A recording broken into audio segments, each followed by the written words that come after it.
Welcome back to another episode of the Bull and The Cub podcast. I'm your host, David. And I'm the co-host, also David, David's dad. All right, welcome everybody to another episode of the Bull and the Cub podcast. David, what are we going to be talking about today? Well, today we're going to be talking about how companies make money. All right. Well, and this is in a fun context, right? So we just came from where yesterday? We just came from Disneyland. Disneyland. So there's no better company to talk about how it makes money than Disneyland, because, you know, we want to know, when you're researching to invest in a stock, you got to stop and think, well, how does that company make money? Like, how does Tesla make money? Well, Tesla makes money through a lot of different reasons, but the main one is selling cars. Right. So Tesla sells cars, Chipotle sells burritos, right? Palantir, software company that's used by government and defense organizations. So you want to know about your company. How does it make money? Because you want to know, well, based on what's going on in society, is that particular type of company going to continue to make lots of money or not? So with Disney, how does Disney make money? Well, Disney's a bit trickier because it owns ESPN and many other different things, and it also owns ABC with shows on it such as Shark Tank. And they have lots of different movies of their own. They have a theme park. They have many different ways they can make money. Merchandise. Yeah, I mean, that's interesting, right? So when you watch a show like Shark Tank, we love Shark Tank, you don't think, oh, wow, look, this show's doing great. Disney's making money. We don't think about that, but you've got to stop and say, you know, or ESPN, oh, you know, March Madness is on, or the NBA Finals are on, or these shows are on that are, making great money for that channel. We don't often associate that with Disney, but Disney's making all kinds of money. Disney movies, right? What's your favorite Disney movie? My favorite Disney movie would probably be Lilo and Stitch. Yeah, that's a great one, right? Lion King, another good one. So, as you said, Disney's making money on the channel, movies, merchandise. I mean, my goodness, how much, what did you notice about the merchandise in Disneyland? Well, Disneyland has a very good strategy. They use their company's name, Disney, to mark up the price of everything. Like, Disney has pins for pin trading, which they are making cost at the least $10 each, when they only cost them 10 cents around each to manufacture. Right. I mean, what company has that margin, right? Where you pay 10 cents to make something and then can sell it for $10. It's just phenomenal. But Disney places their Mickey Mouse label on it, right? Or their Pluto or Minnie or whatever many characters they have. And all of a sudden their markup is 10-fold, 20-fold, sometimes more. And so that's a tremendously safe company to invest in, because they have, just incredible margins, incredible profit. So that's kind of the theme of this week is think about how your company you're going to invest in makes money. Now let's give you another example. What other company do you think we should talk about? That makes good money? Let's see. Well, I like thinking about companies that have different revenue streams, right? That is not just a company with, so some of the tech companies would be a good one, like Google's a great one, right? Because Google, you think, okay, they make money off, their search engine, right? Yeah. What do people say? What do you say when you want to go? What do you do when you want to go search something that you don't know the answer to? Well, I search Google. Well, it's so simple. You can just hop on their search engine and type what you need to look for, and it pops up right there. Right. And what's often at the top, though, when you run a search? Sometimes you'll see something that says sponsored at the top, right? Yeah. And that's somebody paying money to have their website up at the top. And so Google's making all this money off this sponsorship. But what else does Google own?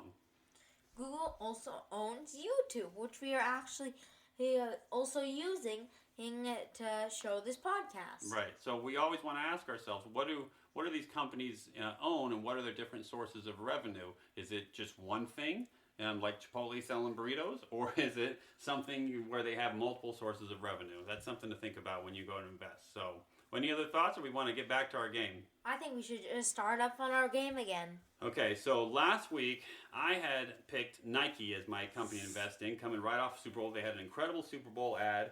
Jordan Childs, Caitlin Clark, all these wonderful women athletes on there. They had a nice jump from $70 to $73, so it was up 4%. And so you chose?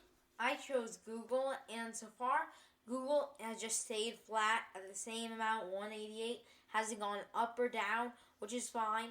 And then from our viewers out there. Yes, we had our views. I told you, our viewers should chime in and let us know. Send us a comment with your stock to invest in. Our viewer Schmitty had picked Super Micro, and he was on top of this. Super Micro went up 20% from $38 to $48 last week, and so shout out to Schmitty for that recommendation. So anybody who took Schmitty's advice would have done very well last week. So he's the winner, not either of us. So our fans can win too. So what are you thinking this week for your company to invest in? You have one, or you want me to go first? I'll let you go first. Okay, I'll go first. Well, because it was because of our trip to Disney, and I was just enamored by how much money this company's making. I mean, and I don't mean this with disrespect, but people have this new thing where they buy a stuffed animal, a little mini 6-inch stuffed animal, and they put it on their shoulder, and it sticks to their shoulder with a magnet. So everybody's walking around the park with a stuffed animal on the shoulder. It's a 6-inch stuffed animal, and it's $25. I mean, it can't cost more than $2 to make this thing, but again, that's the Disney markup. So this company is doing tremendously well in both in all its revenue streams we talked about earlier, including just marking up everything tremendously. So I'm going to go with Disney. Just because I was just impressed by the way it's making money from its parks to its TV channels to its movies to its merchandising. So what do you have one? You've been thinking about one? I'm going to choose one that's a bit out of the ordinary, TCVP. TCVP, I'm going the other way around. TCVP has been doing so bad and because of how of people overreacting. So I feel like people are going to realize, why are we overreacting so much? And it's going to hopefully go back up because in just the past, okay, let's go the past year. The past year makes me really sad. In the past year, it's been going from $306. It went all the way down to $2.40. Oh my gosh! So you're taking the buy low strategy where TCBP is at an all-time low, right? Of $2 a share, and you're just hoping it will make a turnaround. It's a biopharmaceutical company. Yes. Okay, so that's the trick with the biopharmaceutical companies is there can be some major swings there, right? We saw some swings with obviously Ozempic and some of these popular ones where when a new drug or new comes out, you can see quite a skyrocket in demand. But if it fails, right. It's going to go down. Right. So you're hoping that TCVP makes a turn of events here and comes out with some new innovations that help. Yes. I feel like TCVP doesn't have to do much. If it went to $3, I would still be making a great percent margin. It doesn't have to go up much.